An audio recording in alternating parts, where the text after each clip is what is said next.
Está no ar Gente que Fala, o melhor programa de debates do rádio brasileiro.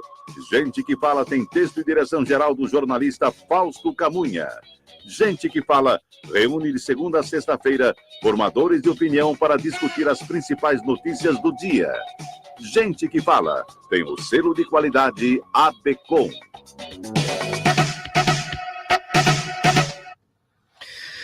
Olá, ouvinte do programa Gente que Fala, muito boa tarde, eu sou o Mauro Friesman, seja bem-vindo, nós estamos no ar na rádio Trianon AM 740 de São Paulo e Rádio Universal AM 810 de Santos. Você nos assiste pelas redes sociais, no Instagram, @programa Gente que Fala, e também no facebook.com/programa Gente que Fala. Curta as nossas páginas, acesse o nosso blog, é o gentequefala.com.br. Nós queremos a sua participação, fazendo perguntas aos nossos convidados hoje pelos telefones 3289-3580 e 5052-5555. Hoje, mais uma edição do Gente do MPD que Fala, é uma parceria do programa Gente que Fala com o movimento do Ministério Público Democrático, com o apoio da Câmara Brasileira de Diagnóstico Laboratorial, CBDL.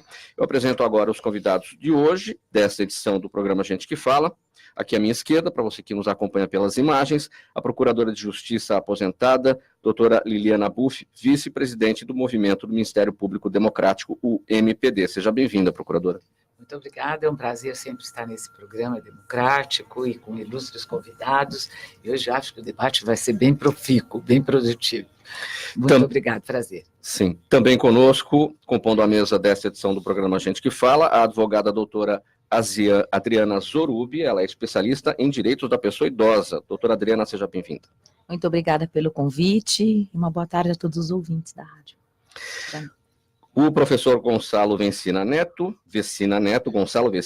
da Faculdade de Saúde Pública da Universidade de São Paulo, criador da Anvisa. Bem-vindo, professor Gonçalo. Muito obrigado, é um prazer estar aqui novamente, espero poder contribuir com o debate. Prazer é todo nosso. O presidente da Confederação Nacional de Carreiras e Atividades Típicas de Estado, a CONACAT, doutor Antônio Carlos Fernandes Lima Júnior. Seja bem-vindo, doutor Antônio Carlos. Muito obrigado, é um prazer imenso estar participando dessa mesa.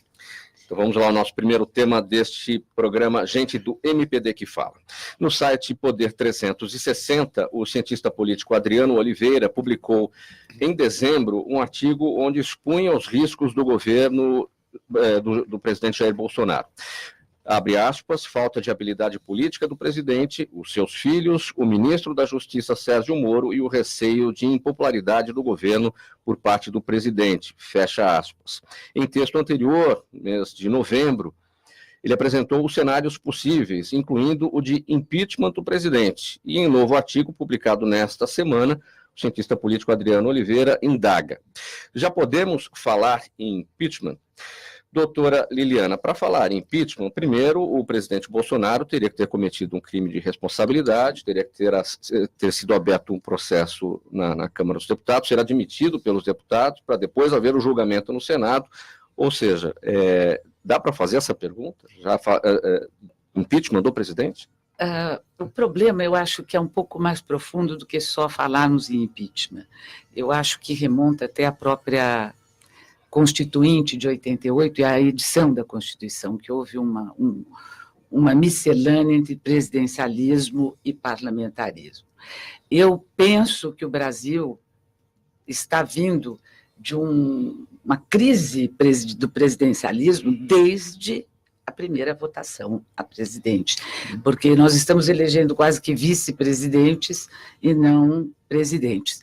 Mas esse é um erro que precisaria, um equívoco, uma transformação que precisaria muito fôlego agora para conseguirmos alcançar esse modelo, a meu ver, ideal, porque assim, não dá para uma sociedade de mais de 200 milhões de habitantes aguentar tanta crise política.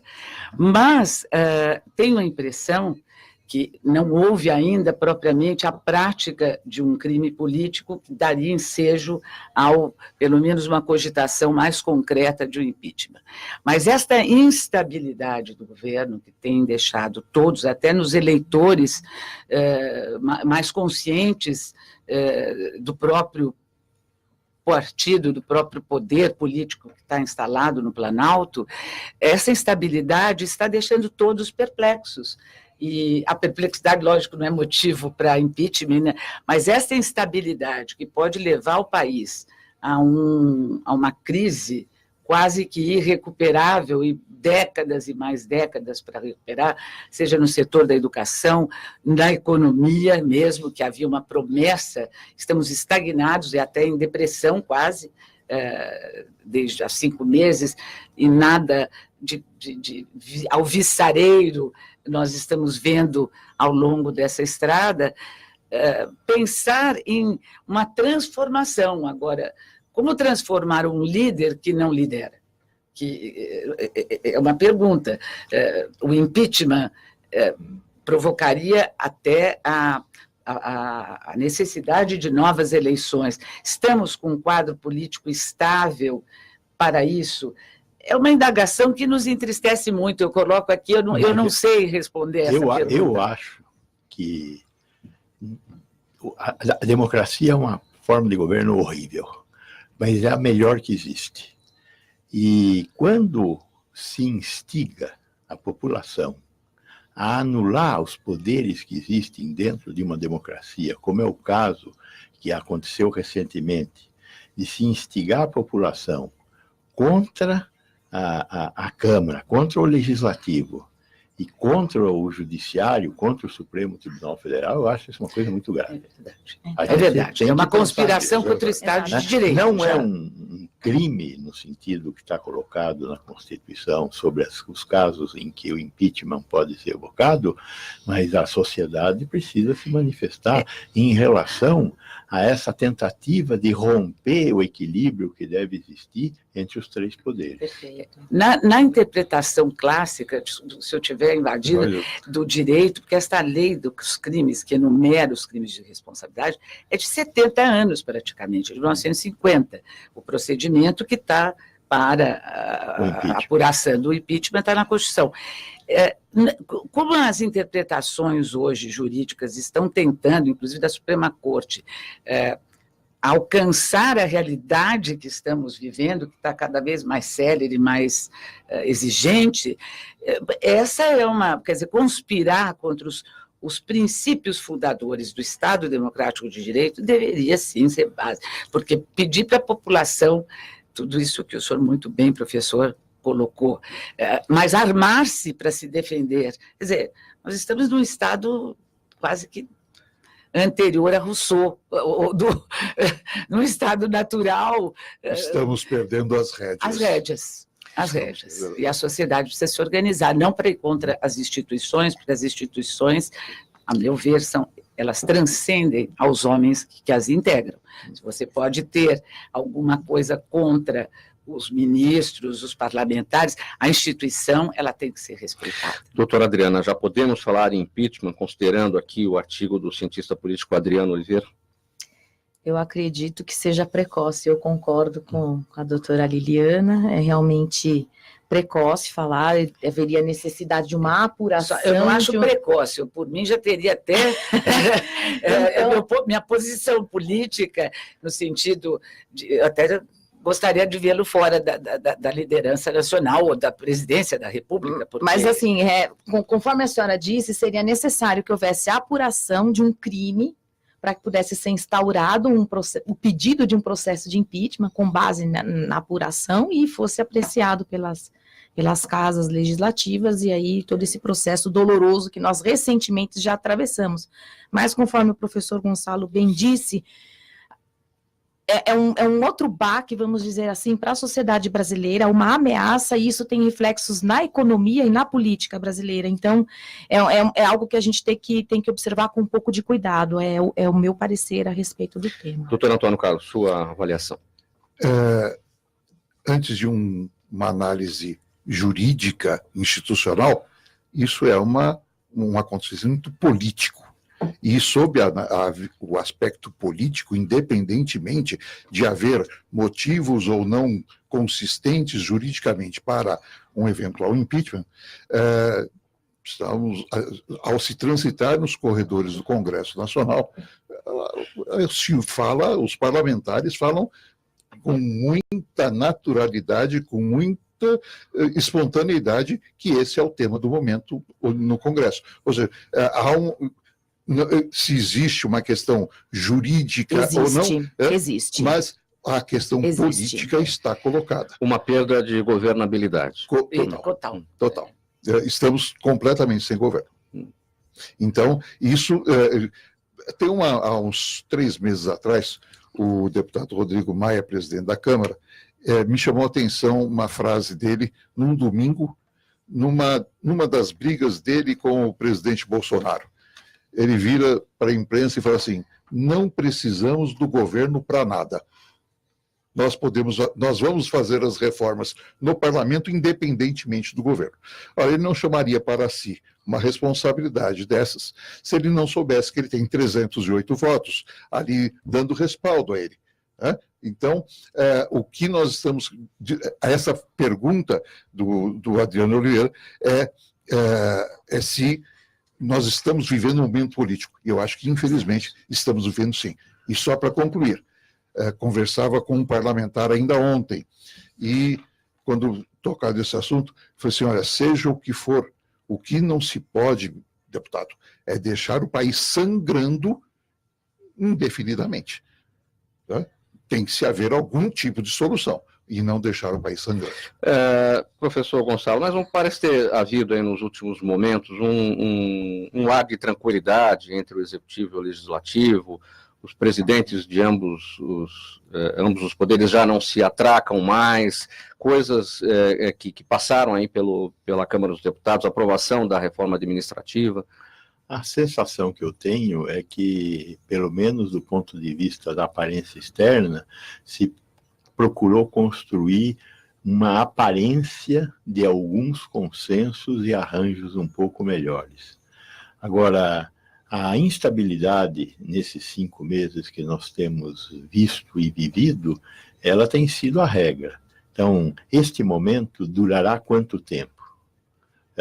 A minha preocupação é que se estabeleça um clima de negociação, de concertação entre os diversos partidos e o governo e os outros poderes, o executivo e os outros poderes, de forma a você conseguir manter esse equilíbrio. É um equilíbrio complicado. Veja, Portugal é uma democracia já estável, saiu da ditadura salazariana e entrou num governo democrático aí na década de 70. Como é que chama a estrutura que dá nexo à democracia portuguesa? Chama-se geringonça. Geringonça é uma palavra bem entendida em português. Nós temos que construir a nossa geringonça aqui no Brasil, porque é assim que a democracia funciona, na criação desses consensos, dessas aceitações das diferenças, e para a gente conseguir criar um estado de bem-estar social, não tem saída. Mas para que isso aconteça, desculpa, é necessário que não sejam atendidos interesses de ordem pessoal. Claro. É necessário que sejam atendidos interesses eminentemente relativos à sociedade brasileira. Interesses então não republicanos. adianta haver republicanos, perfeitamente, não adianta haver uma negociata onde o presidente está amarrado, ele está absolutamente engessado na implementação das medidas que precisam ser colocadas em vigor, e existe um Senado e uma Câmara que não tem interesse nessas medidas. É algo que eu tenho percebido e é uma ingovernabilidade que Esse é um caminho aí realista, sim, é ingovernável, exatamente. Cuidado com o Se torna caminho ingovernável. realista, porque a ingovernabilidade de uma democracia é melhor do que a governabilidade de uma ditadura. Para mim, sempre. Eu Pra queria... nós, Perdão. ditadura ou ordem?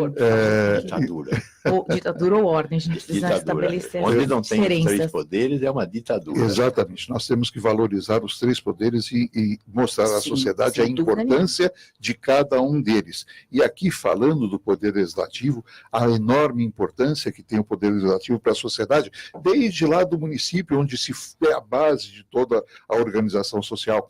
Mas quando a gente olha que a responsabilidade que temos nos legislativos e particularmente no Congresso Nacional, eu não tenho como não recorrer a uma frase do Ulisses Guimarães, nos anos 80, que ele falou assim: se você acha ruim o atual Congresso, espere até ver o próximo.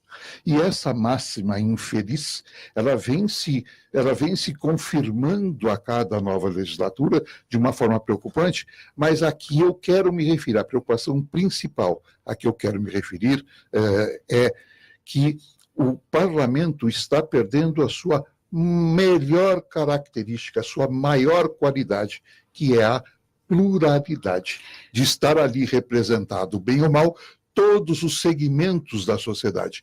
E o que estamos vendo é que há uma funilação perigosa. É muito instigante a sua pergunta, porque, concordando com o professor Gonçalo, eu não acho que há um clima de tranquilidade. Eu acho que está havendo um esforço enorme dos parlamentares, que na esteira do que o senhor falou, doutor Antônio Carlos, eles estão tentando manter um equilíbrio, porque senão seria já o caos social.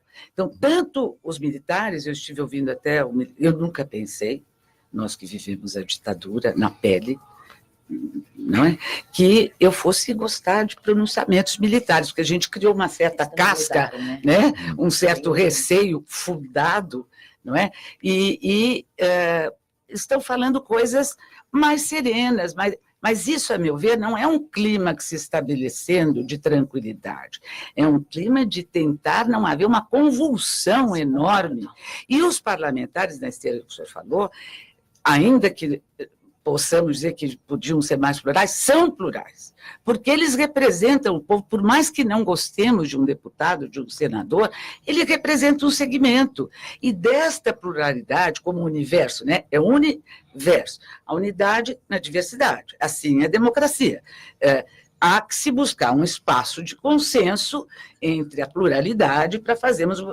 Então, que acho que o presidente da Câmara, o presidente do Senado, os líderes, quando você não conversa com o líder do governo e só conversa com o presidente, aliás, deve ser uma conversa muito difícil, né?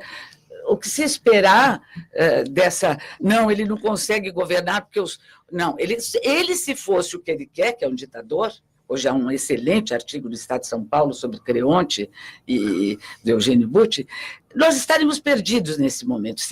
Ontem pode fazer, hoje não pode, ontem tem uma passeata, hoje não pode. Quer dizer, parece uma barata tonta o povo brasileiro, que não sabe o inimigo a combater, o que combater, porque a oscilação de políticas públicas é terrível. Né? A educação está paralisada, a saúde está paralisada, a economia está paralisada. Mas faz tempo, isso não é de hoje, não. Desde que eu sou criança, eu ouço essas temáticas, a segurança antiga, pública, saúde, educação, sempre foram pautas em voga, né?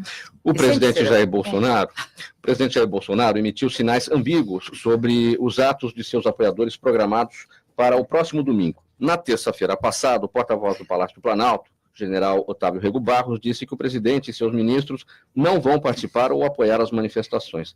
Já na noite daquela terça-feira, o presidente Bolsonaro publicou no Twitter, abre aspas para o presidente: quanto aos atos do dia 26, vejo como manifestação espontânea da população, que de forma inédita vem sendo a voz principal para as decisões políticas que o Brasil deve tomar.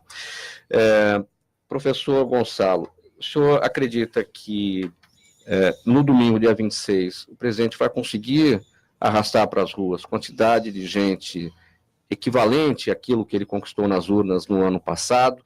Será um apoio à pessoa do presidente ou será apoio a medidas tomadas pelo governo?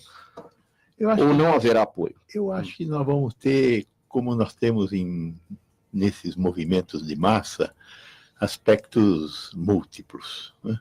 Vai ter gente como aquele empresário aí do Sul, o Agan, que vai pôr o trem dele na rua porque ele é a favor da reforma da Previdência. Vai ter gente que vai estar apoiando o Bolsonaro, vai ter gente que vai estar contra a ideia, vai ter de tudo. Agora, o que eu acho é que ela não vai ser expressiva. Essa é a minha aposta. Ela não vai ser expressiva. Por que ela não vai ser expressiva? Porque eu acho que há uma sensação no povo de que está na hora da gente caminhar de uma forma mais ordenada. Eu acredito na capacidade de enxergar da sociedade brasileira, que neste momento é um momento de esfriar um pouco os ânimos e ver se é possível manter essa ordem que nós necessitamos para voltar a crescer, gerar empregos e uma situação melhor para a sociedade. E é função importante da imprensa levar essa mensagem de que este não é um momento de confrontar os poderes que têm que se equilibrar dentro de uma democracia. Eu espero que a gente consiga entender isso nesse domingo e que, além dessa multitudinalidade das manifestações, que elas não sejam relevantes. Antônio Carlos, o que lhe parece essa convocação e qual é a sua expectativa em relação ao que pode acontecer nas ruas? Uma coisa que veio espontaneamente de vários setores é a lembrança de episódio semelhante com Collor, né, que chamou a sociedade às ruas, e isso foi um tiro no pé famoso. Né? Outro, mas sem comparar as pessoas, o brilhante gênio de Jânio Quadros, que também fez uma atitude como essa e também não foi bem sucedido. Né? Então, eu tenho a impressão que, para começar, foi um tiro no pé, o famoso tiro no pé.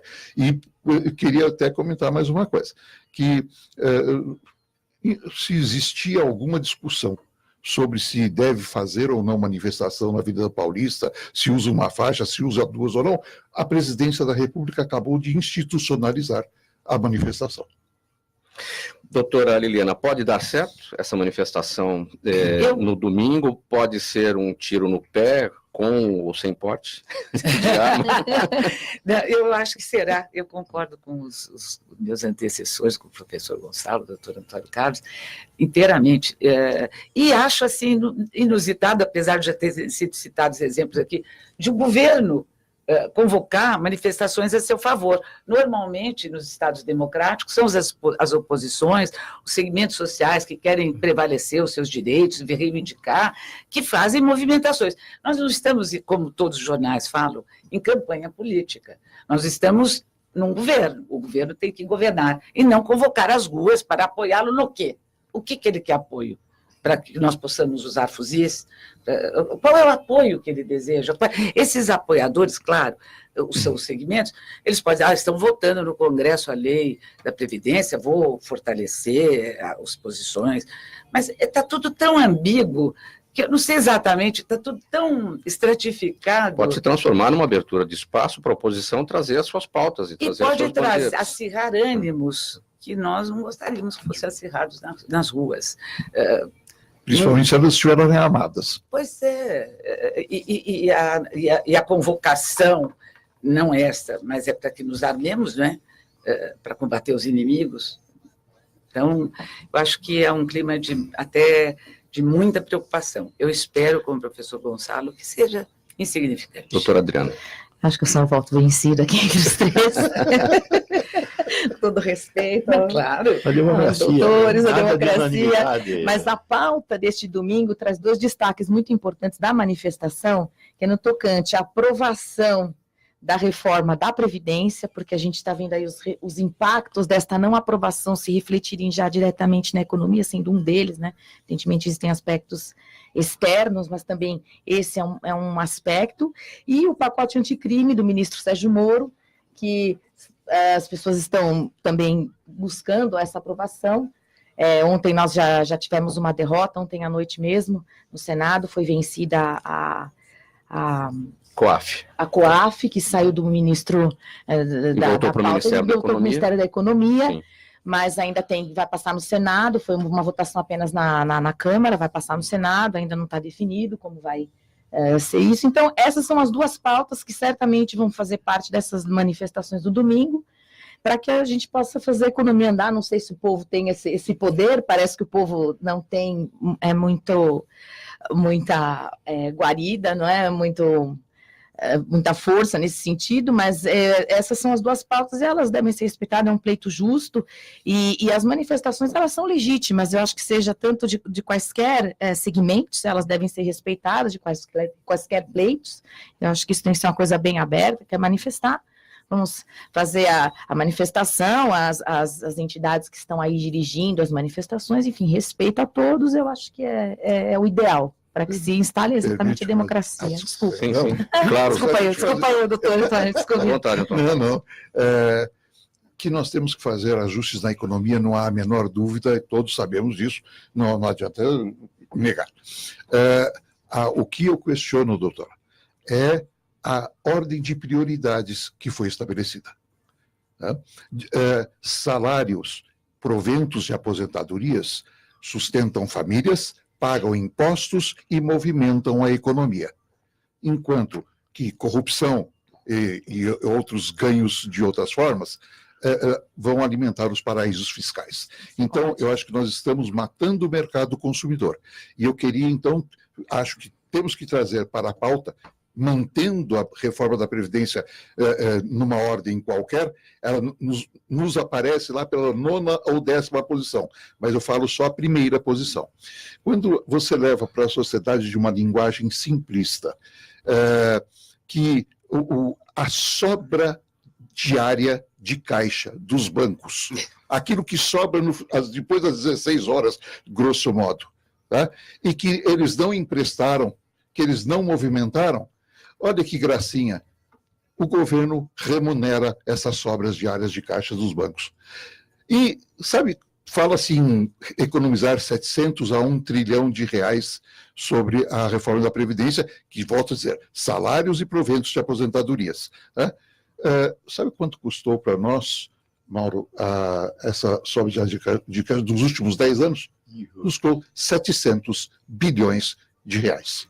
Então, eu tenho a impressão que alguma coisa nessa ordem de prioridades para a sociedade está sendo colocada de maneira equivocada. Eu também acho, desculpe, você falou de porque 10 são anos, temas nós estamos instigantes, com 5 e concordo inteiramente com o doutor Antônio Carlos, porque...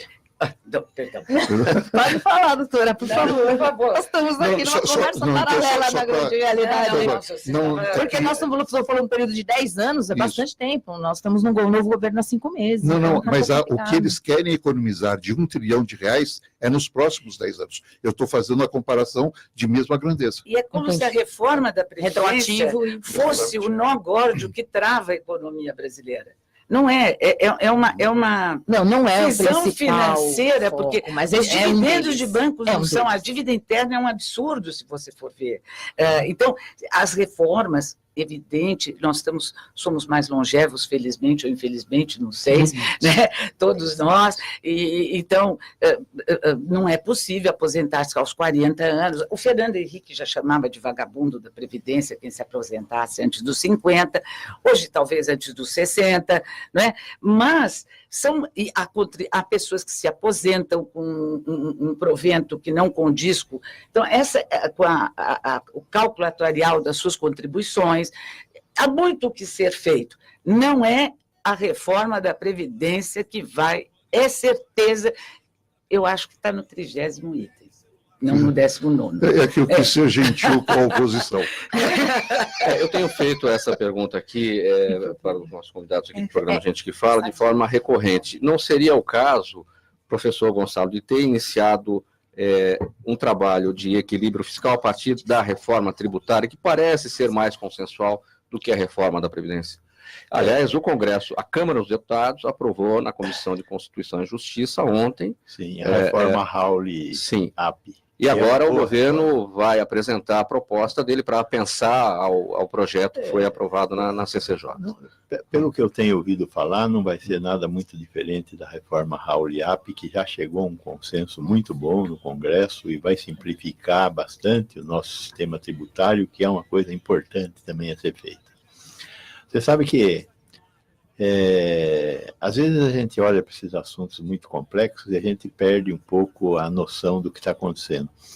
Talvez começar com a reforma da Previdência e criar esse fuzuê danado que foi criado, foi bom para a reforma tributária, que é fundamental, porque aí a reforma tributária vai descer como se tivesse água, não é? Então, não deixa que a reforma tributária, é só pôr o bode dentro da sala, que o resto a gente resolve, né? E eu acho que a reforma mas não tributária... mata o boi de piranha, não, com a Previdência. Não, vai ter que passar a reforma da Previdência também. Agora, o problema todo nessas articulações foi a inabilidade política. Eu acho que essa que é a questão que nós não podemos perder de vista.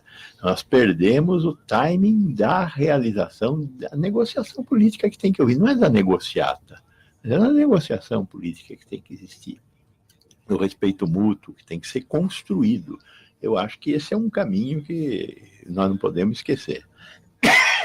O ministro da Saúde, Luiz Henrique Mandetta, está em Genebra, na Suíça, para participar da 72ª Assembleia Mundial da Saúde. Já está acontecendo, né? Começou dia 20, vai até o dia 28 de maio, reúne 194 delegações. Entre os temas que serão tratados, ou estão sendo tratados, estão a preparação e resposta em emergências de saúde pública, aplicação do Regulamento Sanitário Internacional, mudanças climáticas, prevenção a doenças epidêmicas como o sarampo e combate à tuberculose, entre outros. Esse é um assunto do professor Gonçalo, né? Claro. Sem dúvida. Não, eu acho que o Brasil mudou mais do que a gente acha que ele mudou. Quando você olha para a mortalidade infantil brasileira, que há 50 anos era uma mortalidade de quase 100 crianças por 1.000 nascidas vivas, e hoje nós estamos com uma mortalidade de 12 por 1.000 nascidos vivos, e quando você olha para a composição desses 12, uma parte desses 12 são doenças inevitáveis. Cerca de 3 a 4 dos 12 são doenças inevitáveis se você não tem uma solução que os países desenvolvidos têm, que aqui não foi aprovada até agora, que é o aborto. Então, são crianças que não teriam como sobreviver. A expectativa de vida do brasileiro está lá chegando, batendo na casa dos 76 para as mulheres, 74 para os homens, né? E isso está trazendo uma pauta nova para a sociedade discutir. A pauta das doenças do envelhecimento. O professor Brentani, que criou a cadeira de oncologia na USP, ele falava em relação ao câncer, ter 2 tipos de pessoas, as que têm câncer e as que vão ter câncer. Porque se você viver o suficiente, você terá câncer. Porque o câncer é uma doença do envelhecimento celular. Então você só precisa envelhecer, né? Se você não morrer antes de doenças cardiovasculares, que são as que mais matam hoje, você vai ter câncer, né? Mas de alguma forma não tem saída. Então, essas doenças são doenças diferentes, muito complexas. É muito mais fácil tratar de doença infecto-contagiosa do que tratar de doença crônico-degenerativa.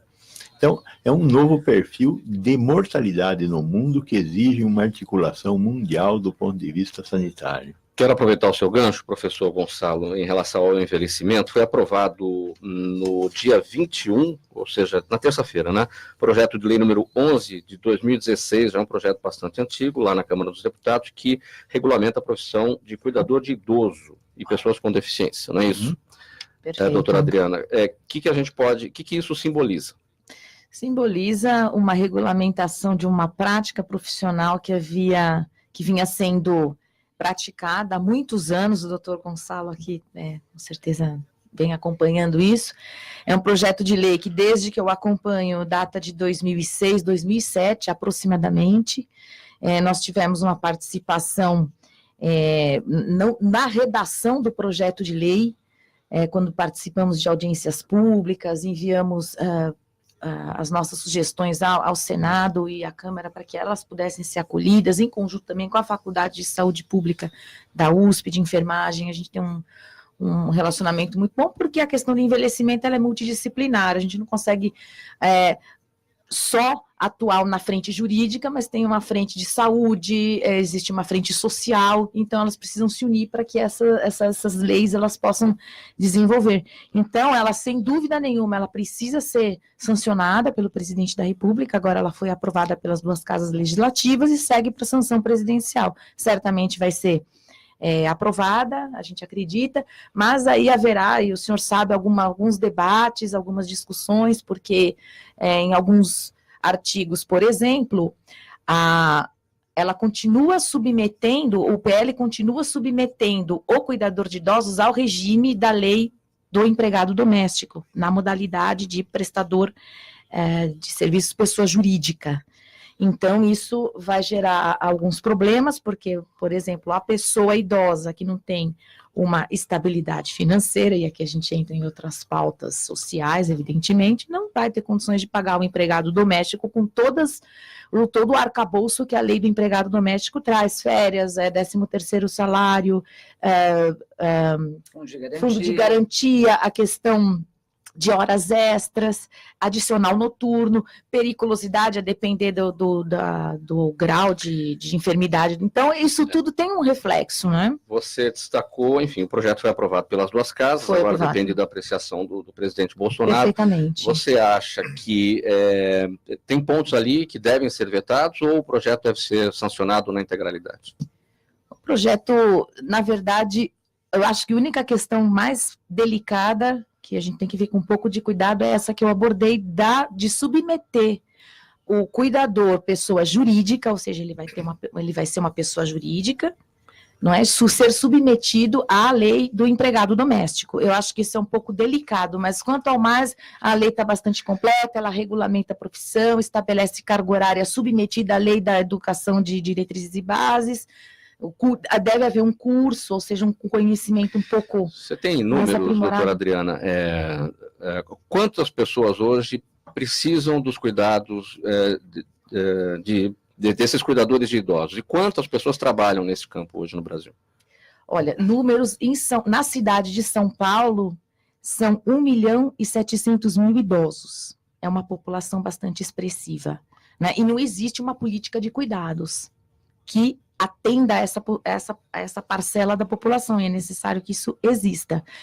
A nível do Brasil, o Instituto Brasileiro de Geografia e Estatística diz que há 30.600.000 idosos no Brasil. Então, é um mercado crescente. Cada vez mais as pessoas vão precisar desses cuidadores. Esses números agora, Mauro, eu não tenho para te passar, porque não existe ainda um sindicato, não existe uma entidade de classe, uma organização que fiscalize, regulamente essa questão do cuidador. Mas existem algumas associações que nem todos os cuidadores são associados e realmente é um número que nós não temos ainda estatística. Antes da sequência aqui do nosso tema, um recado para você que acompanha o programa Gente que Fala de hoje. Vamos juntos combater o Aedes aegypti, o mosquito transmissor da dengue, da zika e também da chikungunya. Olha, você que está em casa, lembre-se, a maioria dos focos do mosquito está dentro dos imóveis e mesmo com o fim do verão, ele continua agindo. Então, gente, não deixe água parada em nenhum recipiente, mesmo que bem pequenos. Vasos de plantas, garrafas, calhas, pneus, até na gaveta debaixo da geladeira, você tem que olhar. É nesses lugares que o Aedes aegypti deposita seus ovos, eles demoram só 7 dias para crescer e sair por aí picando. A Prefeitura de São Paulo está fazendo a parte dela, faça a sua, porque combater o Aedes aegypti é responsabilidade de todos nós. O nosso próximo tema, gente, é o seguinte: o Supremo Tribunal Federal retomou o julgamento de 4 ações que discutem o dever do Estado em garantir medicamentos à população. Um dos processos é sobre o fornecimento de remédios de alto custo que não estão disponíveis na lista do SUS. Há também 2 ações que tratam da obrigação da União em fornecer medicamentos sem registro na Anvisa, e uma que busca esclarecer se o tratamento médico adequado se insere no rol dos deveres da União ou se os estados e os municípios devem compartilhar dessa responsabilidade. Essa questão da obrigação da União em fornecer medicamentos sem registro na Anvisa, essa ação foi finalizada ontem. O poder público não deve ser obrigado a fornecer medicamentos sem registro na Anvisa ou em fase de teste, não é isso, professor Gonçalves? O senhor está bem...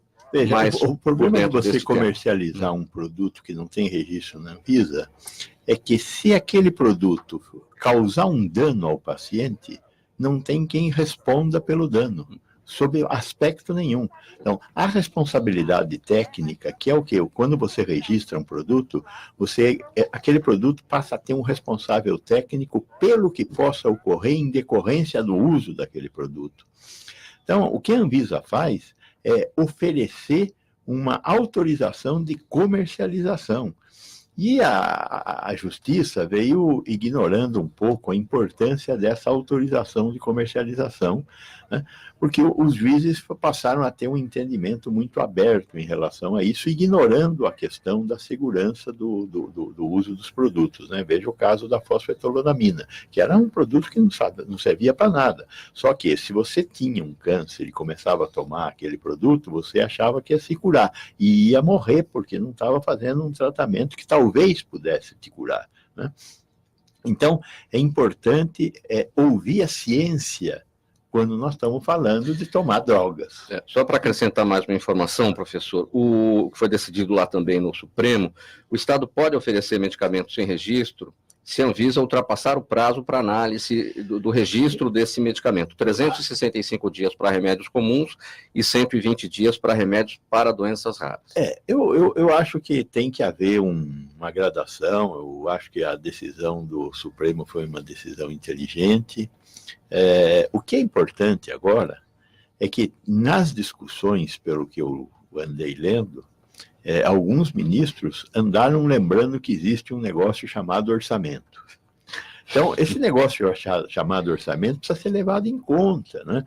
Porque a lei, no artigo 196 lá da Constituição, fala: direito do Estado, dever do cidadão, vírgula, alcançado através de políticas públicas. Então, se não tiver política pública, o judiciário tem que pegar e cair em cima do executivo e falar: olha, o senhor tem que fazer isso, ou então o senhor vai para a cadeia. A judicialização da saúde é Exato. por conta da falta de políticas públicas. Em grande Exatamente. medida, há um oco nas políticas públicas que tem que ser oferecidas e, ao ter uma política pública, tem que ter um orçamento. E o orçamento tem que ser aprovado pelo legislativo, como é o que deve acontecer numa democracia, né? Veja, o ano passado nós tivemos 10 bilhões de reais de judicialização, 7 contra o poder público e 3 contra a iniciativa privada, num total de investimento de uns 400 bilhões. 10 bilhões foram judicialização, juízes que decidiram. Os juízes estão fazendo política pública. Isto é um equívoco, né? Eu gosto gosto inteiramente com o professor, não acho que está só o judiciário, com todo respeito às decisões, mas elas têm que ser respeitadas, mas podem ser discutidas. O judiciário não é que está só fazendo, ele está tentando se substituir ao poder competente, que é o poder executivo, que distribui orçamento, porque sem embargo da questão muito difícil que é essa de resolver das doenças raras, você deixa de fornecer, às vezes, remédio para uma população enorme porque falta dinheiro em razão deste investimento que o professor mencionou.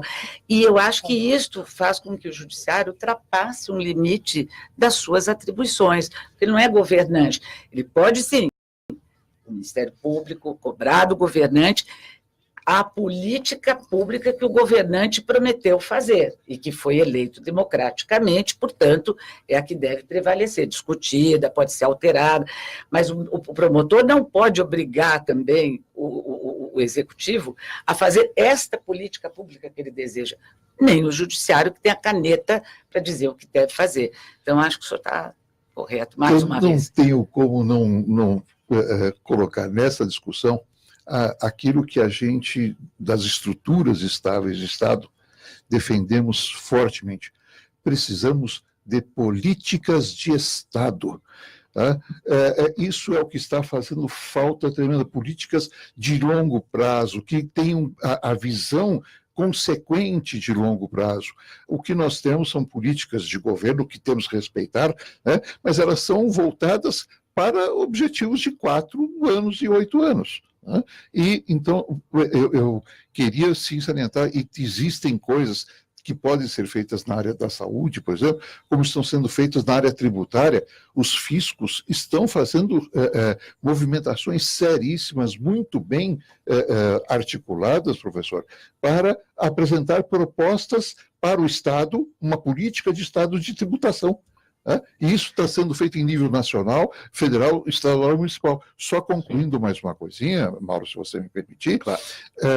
Exatamente nessa questão de colocarmos políticas de Estado é que entra uma outra coisa que o Ministério Público Democrático e entidades podem fazer. Nós temos que criar métricas adequadas de análise dos mandatos que os governantes usam, para que eles sejam incentivados a fazer políticas de longo prazo. Tá? Deixam de fazer adequado investimento em saneamento básico porque não aparece como resultado. Deixam de fazer adequado investimento em políticas de saúde porque não aparece preventivas. E aí entram as políticas de Estado. Olha, na esteira aqui dessa nossa conversa, já vou aproveitar para colocar as perguntas do público. Justamente nessa conversa aqui, André de Santo Amaro pergunta para o doutor Gonçalo qual é a sua avaliação sobre a falta de remédios de alto custo que deveriam ser distribuídos gratuitamente pelo Ministério da Saúde.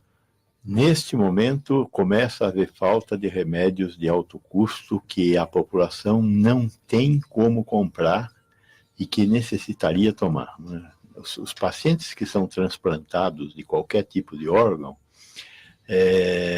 eles precisam tomar produtos que impedem que o órgão seja rejeitado. E começa a faltar esses produtos. Já tenho notícias de alguns transplantados de rim que estão há 2 meses sem tomar o remédio. Qual é a chance de eles perderem esse transplante? É muito grande, né? No caso do rim, você ainda vai para a hemodiálise. Agora, se ele for um transplantado de coração, de fígado ou de pulmão, ele morrerá. E eu acho que nós, este ano, vamos assistir morte de paciente por falta de medicamento. E isso vai acontecer por falta de capacidade de compra do governo. Professora Procuradora Liliana, o Jaime do Jardim Bonfilholi pergunta: um ministro que já foi condenado em primeira instância por improbidade administrativa pode ser preso se a sentença for confirmada em segunda instância?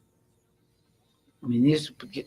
Não, mas a improbidade administrativa não determina a prisão. A improbidade administrativa é uma pena administrativa, não é uma pena decorrente de infração penal. Ele pode perder direitos políticos, ele pode... Então, não há se falar em prisão em segunda instância quando se trata de ação civil pública por improbidade administrativa. Então, teria que ser também um crime de responsabilidade. Um crime de responsabilidade.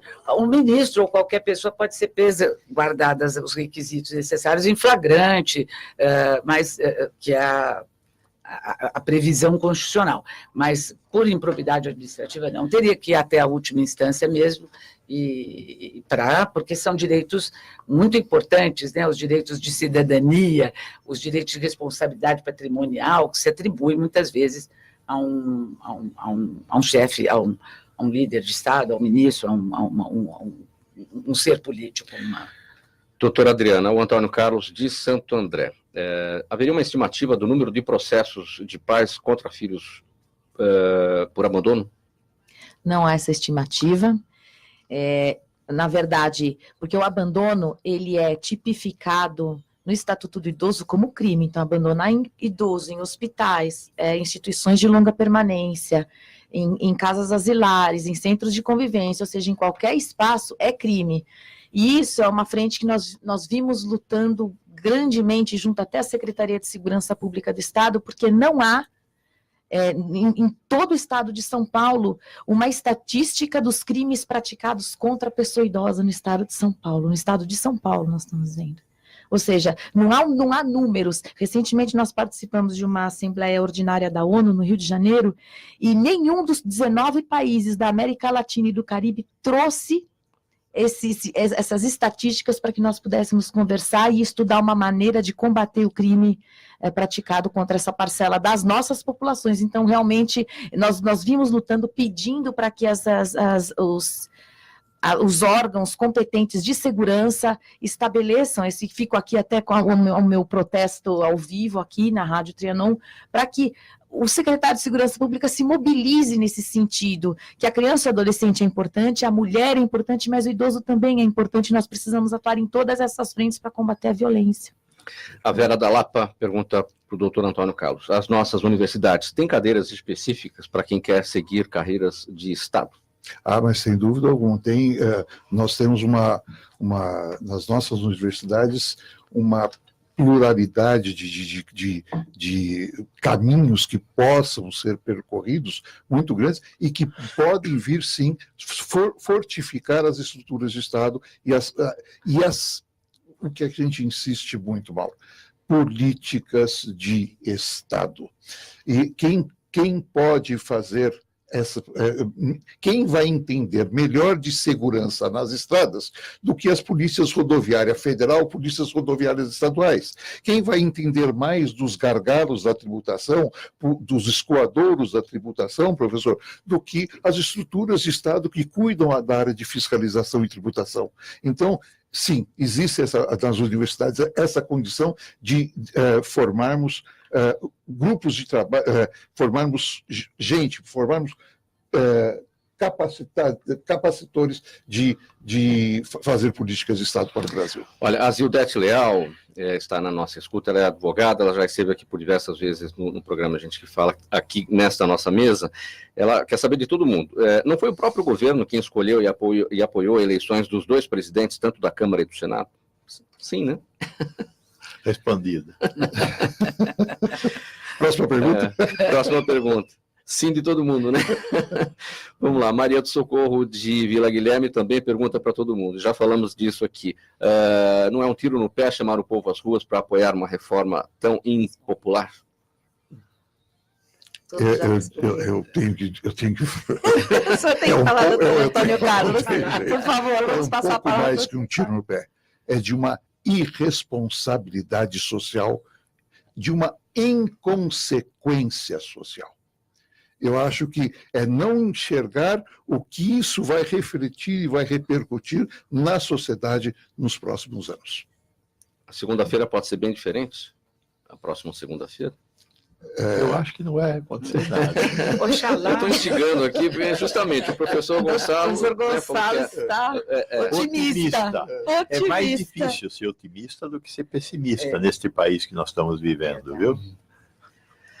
Olha, isso sem prejuízo do que você colocou. Não, porque a manifestação de todos os segmentos sociais tem que ser respeitada. Agora precisa ser instigada pelo poder público, que é... Dá tempo para a gente dar uma passada aqui nesse tema. Sob pressão do Legislativo e do Judiciário, o presidente Jair Bolsonaro recuou e alterou o decreto que flexibilizou as regras sobre o direito ao porte de armas e munições no país. A nova versão proíbe que cidadãos comuns portem armas como fuzis, espingardas e carabinas, permissão que foi criticada por especialistas em segurança pública, e a iniciativa também estabelece em 14 anos a idade mínima permitida com autorização dos pais para a prática de tiro esportivo. Procuradora Liliana, esse decreto agora, enfim, todo mundo falando se é constitucional, se não é, enfim, mas esse passo atrás significa que o presidente está tentando ir ao encontro de uma opinião média da sociedade? Não, eu tenho até uma particular visão, pode ser muito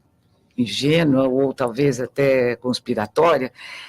Eu tenho a impressão que essas idas e vindas do presidente, sobretudo nesse setor ou nesse tema de armamento, é mais algo midiático para distrair a atenção de todos nós, porque evidentemente que esses decretos são inconstitucionais porque contrariam a lei federal do desarmamento. Eu acho que qualquer pessoa, respeitadas as opiniões em contrário, podem avaliar do mal que é armar uma população despreparada para utilizar armas. Os requisitos, sobretudo armas deste porte de vulneração, né? Fuzis, espingardas, calibre... Então, e ele disse, se eu não estiver equivocada, porque eu dei uma lida em diagonal no decreto, que as propriedades rurais podem... os proprietários rurais, aqueles que moram em zonas rurais, podem ter. E sempre podem ter esse tipo de arma, que é proibida, muitas privativas das Forças Armadas, não é?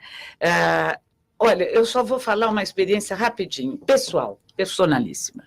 Eu tenho uma propriedade pequena, uma chácara rural, e eu sofri um assalto por profissionais, porque a gente tem um olhar para poder, eu e minha família, meu neto tinha 20 dias, eles estavam à procura de armas, porque toda a propriedade rural, em geral, pode ter posse, respeitar os requisitos de registro, de posse para defesa pessoal, de animais. É o que já está previsto já no está estatuto. previsto no estatuto.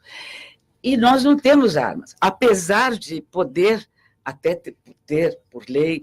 Eu nunca quis arma, nunca poderia ser portadora de arma, porque eu acho que isso na mão de quem não sabe utilizar, não está preparado. A minha arma ainda continua sendo a caneta e a boca, não é? Então, e eu falava para eles, quando eles perceberam que era verdadeiro, que a gente não tinha arma mesmo, muitas outras propriedades rurais sofreram nas proximidades a mesma violação. E logo em seguida teve um assalto enorme na estrada que margeia essas propriedades a um carro forte. Ou seja, nós vamos armar mais... Aquelas armas roubadas naquela ocasião foram usadas para esse... Supostamente, é uma inferência minha. Mas eles que houve a coincidência deste assalto ao carro forte. A gente está tratando esse assunto como se fosse um fla-flu. Né? A taxa de homicídios no Brasil por armas de fogo está em torno de 30 mortes para cada grupo de 100 mil habitantes. Em algumas regiões do Norte e Nordeste, nós temos mais de 100 mortes, que é absolutamente epidêmico. A taxa de mortalidade por armas de fogo, homicídio, na Inglaterra é de 1 morto para cada 100 mil habitantes. Lá é proibido ter arma. Até a polícia não tem arma. Será que nós estamos ignorando a evidência científica de que ter armas significa matar pessoas, seres humanos? Nós estamos se esgotando. Professor Gonçalo, o senhor está com a palavra? Sua palavra final. A minha palavra final: temos que fazer um país melhor, temos que destravar esse país e fazer um país melhor. E fazer esse país melhor significa necessariamente também não ter armas soltas por aí. Antônio Carlos, sua palavra final. Equilíbrio. Eu tenho a impressão que essa deve ser a próxima palavra de ordem. Nós experimentamos extremos e os extremos estão se mostrando inadequados para a verdade social do Brasil. Temos que caminhar para a palavra de equilíbrio disso tudo. Doutora Adriana, sua palavra final. Espero que, passado esse momento de turbulência que o país está atravessando, que as políticas públicas na área de saúde, na área do envelhecimento, na área dos cuidados, elas possam ser implementadas, porque a nossa população está envelhecendo. E eu gosto muito de uma fala que diz o doutor Alexandre Kalash, que foi o nosso representante da saúde do Brasil na Organização Mundial da Saúde. Ele diz que os anos acrescidos da nossa existência não podem virar o caos da sociedade. Então, que a gente possa pensar um pouco mais nesse aspecto. Procuradora Liliana. Copiando o professor, com quem eu aprendi muito, e todos vocês nessa mesa, quem agradeço a presença, eu acho que precisamos ter esperança. Que a tristeza não tome conta dos brasileiros, nem dos jovens, nem das crianças, nem dos idosos. Que nós possamos ter a esperança de caminhar num mundo mais igualitário e menos armado. Termina aqui esta edição do Gente do MPD que Fala, parceria do programa Gente que Fala, com o movimento do Ministério Público Democrático, com o apoio da Câmara Brasileira de Diagnóstico Laboratorial, a CBDL. Eu agradeço a todos aqui, Procuradora de Justiça aposentada Liliana Buff, advogada Adriana Zorubi, o professor Gonçalo Vecina Neto e também o Antônio Carlos Fernandes, da CONACAT. Na mesa de som, o Cléo Rodrigues, apresentação minha, Mauro Friesman, pauta e redação Pedro Esquiavon, diretora de produção Zenilda Salvato, direção-geral do jornalista Fausto Camunha. Do outro lado do programa Gente que Fala, você, ouvinte, a nossa razão, a razão da nossa presença aqui. Tchau, até amanhã.